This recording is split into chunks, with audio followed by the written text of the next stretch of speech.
आज हम बना रहे हैं मूली की भाजी। बहुत बहुत टेस्टी, बहुत बहुत डिलीशियस। शायद आपने ये बनाने का तरीका आज से पहले कभी ट्राई नहीं किया होगा। तो आज बनाते हैं इस तरीके से मूली की भाजी। तो सबसे पहले मैं यहाँ पर 1 किलो मूली ले लूंगी और इनके पत्तों को मैं अलग कर लूंगी। इसमें से जो अच्छे अच्छे पत्ते हैं उन्हें अलग कर लूंगी और बेकार बेकार पत्तों को फेंक दूंगी। तो अब सबसे पहले इन मूलियों को हमें अच्छी तरह से धोना है, क्योंकि इनमें गंदगी रहती है, इनके पत्तों पर भी गंदगी लगी रहती है। तो इसलिए सबसे पहले मैं इन पत्तों को और मूली को अच्छी तरह से धो लूंगी। देखिए इस तरह से ये रगड़ रगड़ कर मुझे धोनी है, जिससे कि जो इनके अंदर गंदगी लगी हुई है वो बिल्कुल साफ हो जाए। आप जितनी अच्छी तरह से इन्हें धोएंगे उतनी ही अच्छी हमारी ये भाजी बनकर रेडी होगी। नहीं तो जब हम इस भाजी को बनाएंगे और खाएंगे तो वो हल्का हल्का सा दांतों में रेत जैसा आएगा। तो इसलिए इनको बहुत अच्छे से साफ करना जरूरी है। अब देखिए मैंने यहाँ दूसरा पानी ले लिया है। अब इन पत्तों को मैं अच्छी तरह से धोऊंगी। इन पत्तों को हमें बहुत इसी तरह से हाथ से दबा दबा कर धोना है। देखिए पानी अभी गंदा है। इस पानी को चेंज करने के बाद अब मैं दूसरा पानी ले लूंगी और इन्हें एक बार फिर दोबारा से धोऊंगी। देखिए अब ये मैंने दूसरा पानी ले लिया है। अब दोबारा से मैं इन्हें धो रही हूँ, जिससे कि इन्हें बिल्कुल अच्छी तरह से मैं क्लीन कर पाऊं। जितने अच्छे से क्लीन करोगे भाजी उतनी ही अच्छी बनेगी। और दूसरी बात, भाजी को जब भी हमें मतलब धोना है तो पहले धोना है, काटने के बाद नहीं धोना है। तो देखिए अब इस तरह से मैं सारे पत्तों को रख लूंगी और अब हम इन्हें काटना शुरू करते हैं। तो ये जो आगे थोड़े थोड़े से मुंह पे से इनको मैं काट दूंगी, इन्हें अलग कर दूंगी और इन्हें मैं बारीक बारीक चॉप कर लूंगी। बिल्कुल बारीक बारीक, जितना आप कर सकते हो इतना बारीक हमें ये चॉप करना है। और एक बार आप इस मेरे वाले तरीके से इस भाजी को बनाइए, बहुत बहुत टेस्टी लगेगी आपको ये खाने में। शायद आप उंगलियां चाटते रह जाएंगे, इतनी टेस्टी बनकर रेडी होती है। ज्यादा समय इसमें नहीं लगता है, बस भाजी को काटने में ज्यादा समय लगता है, बनाने में इसमें ज्यादा समय नहीं लगता है। तो इसी तरह से देखिए पूरे मैंने पत्तों को काट लिया है बहुत बारीक बारीक। आप भी इसी तरह से काटना। अब उसके बाद बारी आ जाती है मूलियों को काटने की। तो देखिए मैंने मूली ले ली है। अब सबसे पहले क्या करना है, इसको मुझे छीलना है। कोई भी आप ये चाकू ले लीजिए, एक वो छीलने वाला आता है, उससे मुझे इनको पील कर लेना है। अच्छी तरह से पील करना है, बहुत इजीली हो जाती है ये पील। और उसे करने के बाद अब मुझे इनको काटना है। तो सब सारी मूलियों को मैं इसी तरह से पील कर लूंगी, क्योंकि इनके ऊपर मूली के जो छिलके होते हैं वो खाने में ज्यादा टेस्टी नहीं लगते हैं। तो इसलिए इनको पील करना जरूरी है। अच्छी तरह से इसी तरह से कर लें और उसके बाद अब हम इन्हें काटेंगे। अब सबसे पहले देखिए मैंने पूरी मूलियों को पील कर लिया है। इसी तरह से आपको भी बिल्कुल साफ सुथरे इनको कर लेना है। अब इसमें से आधा मैं कट कर लूंगी और इसको मैं लंबाई में काट लूंगी। और अब हमें इन्हें बिल्कुल बारीक बारीक कट करना है, बस बिल्कुल बारीक बारीक। देखिए इसी तरह से पूरी मूली में काट लूंगी। बहुत जल्दी कट जाती हैं क्योंकि ये सॉफ्ट ही इतनी ज्यादा होती हैं। और मूली की जो भाजी है ये इतनी यम बनती है कि खाने के बाद ऐसा लगता है कि कोई सोच नहीं सकता कि ये हमें मूली की भाजी हम खा रहे हैं। देखिए मैंने पत्ते काट लिए, मूली भी काट ली है और इन आलूओं को भी मैंने धो लिया है। ये 8 से 10 आलू हैं, बहुत छोटे वाले आलू हैं। अगर आपके पास बड़े आलू हों तो आप 4 से 5 भी ले सकते हैं। अब एक कुकर ले लेना है। कुकर में मैं थोड़ा सा पानी डालूंगी, बहुत थोड़ा सा पानी डालना जरूरी है, नहीं तो ये नीचे से जल जाएगा कुकर। अब इसमें सबसे पहले मैं आलू डालूंगी। एक साथ ही सारी चीजों को हम बॉईल कर लेंगे।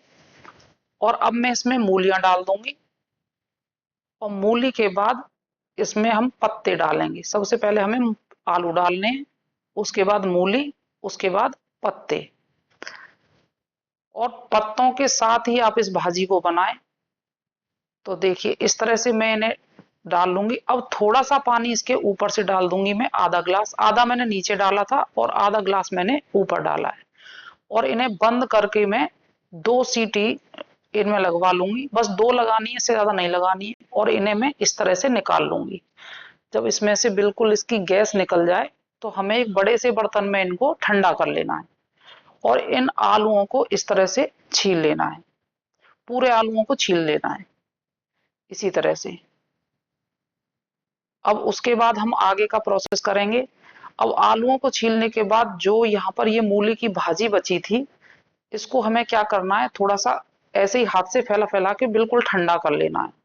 गरम गरम हमें इसमें ये काम नहीं करना है, ठंडा करने के बाद ही करना है, जितना कि आप अच्छी तरह से हाथ छू पाओ। अब इसका पूरा पानी हमें इसी तरह से इसमें से निकाल लेना है, हाथों से दबा दबा कर। बहुत इजीली ये निकल जाएगा, क्योंकि अगर इसमें थोड़ा भी पानी रह गया तो जो मूली होती है वो हल्की सी दांतों के नीचे आने के बाद कच कच करेंगी, और जब इनमें से पानी निकल जाएगा और ये आलूओं के साथ मिक्स होंगी तो बहुत बहुत टेस्टी ये बनेगी। और मसाले की जो कोटिंग है वो भी अच्छे से इन पे हो पाएगी, मसाला भी अच्छे से इनके अंदर जा पाएगा।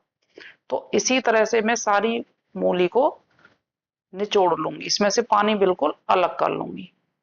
देखिए पानी मैंने इसमें से कर लिया है। अब हमें क्या करना है कि जो आलू ये हैं, इन आलूओं को हमें मोटा मोटा तोड़ना है। आप चाहें तो हाथ से भी तोड़ सकते हैं, बिल्कुल बारीक नहीं करना है हमें, बिल्कुल मोटा मोटा सा इनको तोड़ना है, हल्का हल्का सा। और सारे आलूओं को मैं इसी तरह से तोड़ लूंगी। अगर आपको ये भाजी बनाने का तरीका मेरा पसंद आए तो प्लीज मेरे चैनल को लाइक शेयर एंड सब्सक्राइब जरूर करें, क्योंकि ये इतनी डिलीशियस बनेगी कि आपको ये तरीका पसंद आना ही आना है, ये 100% गारंटी है मेरी। बहुत बहुत टेस्टी ये बनती है। तो देखिए अब जो ये मूली थी इनको भी मैं इसी तरह से आलूओं के साथ अच्छी तरह से मिक्स कर लूंगी सभी को, और उसके बाद हम आगे का प्रोसेस शुरू करेंगे। तो यहाँ पर देखिए ये मैं 3 वो ले रही हूँ प्याज, बिल्कुल मीडियम आकार की हैं, और इनको मैं छोटा छोटा सा कट कर लूंगी, जैसे कि हम तड़के के लिए कट करते हैं, बहुत छोटा छोटा सा बारीक बारीक, इसी तरह से मैं इनको काट लूंगी। आप चाहें तो ये प्रोसेस आप जो एक चॉपर आता है हाथ से जिसको हम खींचते हैं डोरी वाला, उसमें भी आप कर सकते हैं। तो मैं तो ये हाथ से ही कट कर रही हूँ, लेकिन जल्दी भी हो जाएगा अगर आप चॉपर से करोगे, और बहुत इजीली ये कट भी जाती है। तो इसी तरह से ये 3 प्याज मीडियम आकार की थी उनको काट लूंगी, और 3 ही बिल्कुल छोटे छोटे मैंने यहाँ पर टमाटर लिए। आपको ये ध्यान रखना है जो टमाटर लें आप वो देसी ही लेने हैं, क्योंकि देसी में जो एक हल्का सा खट्टापन होता है उससे इस भाजी को और टेस्टी बनाया जाता है। तो इसलिए आप जहां कोशिश हो तो आप देसी टमाटर ही लें। अब देखिए यहाँ पर मैंने 3 से 4 टेबल स्पून तेल ले लिया है। ये तेल जो है ये सरसों का है, और सरसों के तेल में ये भाजी बहुत टेस्टी बनती है। तो इसमें मैंने 1/4 टीस्पून हींग डाली है, उसके बाद 1 टीस्पून मैंने जीरा, और जैसे ही जीरा मेरा चटकने लगे उसके बाद में यहाँ पर मैंने सौंफ डाल दी है। सौंफ से इसका टेस्ट बहुत बहुत अच्छा आता है, तो इसलिए आप इसमें सौंफ जरूर डालना। अब जैसे ही सौंफ हल्का सा अपना कलर बदलेगी उसके बाद हमें इसमें प्याज डालनी है। देखिए इस तरह से ये सारी प्याज हमें इसमें डाल देनी है, और प्याज को हमें अच्छी तरह से भूनना है जब तक कि इसका कलर चेंज ना हो जाए। इसमें जो तेल है वो थोड़ा सा हमें ज्यादा ही लेना है, तो आप 3 से 4 टेबल स्पून तेल लें और उसे अच्छा गर्म करें। अब यहाँ पर 2 टेबल स्पून मैंने हरी मिर्च और अदरक को कूट लिया था, और उसको मैं इसमें डाल दूंगी। अदरक और हरी मिर्च है, अगर आप यहाँ पर लहसुन खाते हो तो आप लहसुन भी इसमें ऐड कर सकते हैं, उससे भी इसका टेस्ट और ज्यादा एनहेंस होगा। तो इस तरह से इसको हमें चलाते रहना है जब तक कि ये तड़का जो है हमारा अच्छी तरह से भुन जाए। इसी तरह से हमें इसको चला लेना है। और देखिए प्याज ने भी अपना कलर बदल लिया है। जैसे ही प्याज कलर बदलेगी हमें इसमें तुरंत अपने टमाटर डाल देने हैं, और टमाटर को अब हमें अच्छी तरह से भूनना है। जब टमाटर हम डालते हैं तो उसके तुरंत बाद हमें यहाँ पर नमक जरूरी हो जाता है डालना, क्योंकि नमक से हमारे जो टमाटर हैं ये जल्दी भुनते हैं। तो इसलिए अब हल्का सा चलाने के बाद में मैं यहाँ पर भरकर 1 टेबल स्पून इसमें नमक ऐड कर दूंगी। अगर आप थोड़ा स्पाइसी खाना चाह रहे हैं तो इसमें आप थोड़े से और मसाले अपने हिसाब से ऐड कर दीजिएगा। आप कम भी कर सकते हैं और ज्यादा भी कर सकते हैं। तो ये मसाले जो मैं डाल रही हूँ ये मेरे हिसाब से बिल्कुल परफेक्ट हैं। और यहाँ पर मैं 1 टेबल स्पून भरकर ही हल्दी डालूंगी, हाफ टी स्पून में यहाँ पर मिर्ची पाउडर और 1 टेबल स्पून भरकर मैं यहाँ पर धनिया पाउडर डालूंगी। लाल मिर्ची पाउडर मैंने इसलिए कम डाला है क्योंकि इसमें पहले मैंने हरी मिर्ची डाल दी थी। और अब इन मसालों को मैं अच्छी तरह से भूनूंगी। जितने अच्छे मसाले हमारे भुनेंगे उतनी ही अच्छी हमारी यहाँ पर भाजी बनेगी।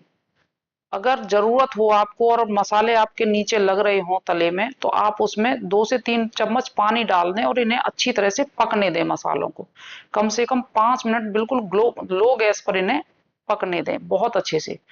जैसे ही देखिए ये तेल बिल्कुल अलग छोड़ दिया है मसालों ने, तो इसका मतलब हमारे मसाले अच्छी तरह से पक गए हैं। अब इन मसालों को हम अच्छी तरह से चला लेंगे। देखिए बहुत अच्छी तरह से हमारा मसाला ये भुन गया है। अब हम इसमें क्या काम करेंगे कि थोड़ा सा इसको चलाने के बाद में, जैसे कि ये हमारा तड़का नीचे ना लगे, अब जो हमने यहाँ पर भाजी रखी थी अपनी तैयार करके पहले से, अब हम उसको ऐड कर देंगे इसी तरह से। मैं दोबारा से कह रही हूँ कि जो आलू आप इसमें डालें उनको मोटा मोटा ही तोड़कर डालें, ज्यादा बारीक इसको न करें। और अब इसको हम इन मसालों के साथ मिक्स कर देंगे। अब हमें इसमें पानी बिल्कुल भी ऐड नहीं करना है क्योंकि पानी डालते ही इसका टेस्ट और टेक्सचर दोनों ही खराब हो जाएंगे। इन मसालों के साथ ही हमें इन्हें अच्छी तरह से भूनना है। कम से कम 5 मिनट के लिए बिल्कुल लो गैस पर ऐसे ही आप इसको मसालों के साथ मिक्स कर दें अच्छी तरह से। बिल्कुल धीमे धीमे इसी तरह से करते रहें जिससे कि पूरी भाजी में हमारे मसाले अच्छी तरह से मिल जाएं। और जो हल्दी हमने डाली थी, जो मिर्ची पाउडर हमने डाला था उसका टेस्ट और नमक जो डाला था उसका टेस्ट सारे मसालों का अच्छी तरह से इसमें मिल जाए। यकीन मानिए ये भाजी इतनी टेस्टी बनती है। और सबसे लास्ट में हम डाल देंगे इसमें हाफ टी स्पून भरकर गरम मसाला और इसे फिर अच्छी तरह से हम मिक्स कर देंगे।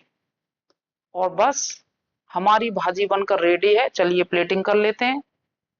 देखिए ये प्लेटिंग कर लिए, कितनी टेस्टी ये बनी है।